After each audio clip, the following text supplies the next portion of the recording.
মানুষের মনের ভিতরে একটু খুশু খুশু থাকে। সেই খুশু খুশুটার কারণেই কিন্তু বাংলাদেশের এই অবস্থা। আপনি দেখেন এই যে বাংলাদেশ এখন নিশ্চিন্তে স্বাধীনভাবে তাদের নিজের মতো করে খেলছে, মানে কোনো চাপ নাই, কিচ্ছু নেই, নিজের মতো করে খেলছে, নিজের মতো করে সব কিছু সাজাইছে। তার সে কীভাবে খেলবে, সে কীভাবে খেললে তার টিমটা ভালো করবে, তার মত পথ সব কিছু প্রকাশ করছে।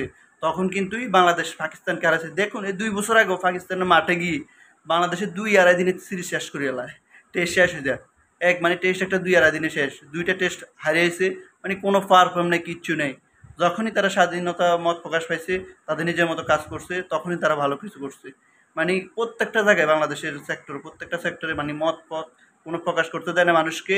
মানুষ স্বাধীনভাবে কাজ করতে পারে নাই, নিজের মতো করে কিছু করতে পারে না, সেই কারণে কাজের মানে উনি যা বলছে তা, ও যা বলছে তা, মানে নেক্সট বিশ্বকাপ বলার মতো আর কোনো লোক নাই। যাই হোক, এই দিক দিয়ে বাংলাদেশ অনেকটা আগুয়ে গেছে।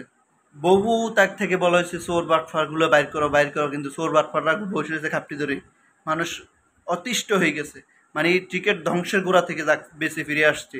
তারগুলো পেস বলেন বা ব্যাটসম্যান বলেন, দেখবেন এদের সাথে খেলতে গেলে অন্য কোনো দেশ তারা 4 বার চিন্তা করবে বা 100বার চিন্তা করবে যে বর্তমানে বাংলাদেশ নাকি অন্য বাংলাদেশ হিসেবে দেখবে, সেই 2015-16 বাংলাদেশ। সেটাই আমরা আশা করতেছি বাংলাদেশ থেকে। আর কোনো ক্রিকেটার তাদের থেকে হেনস্থ হবে না, মাঠে গেলে বল দিবে না, ওইটা করবে না, সেটা করবে না, এসব হেনস্থার আর কোনো আশা করি হবে না।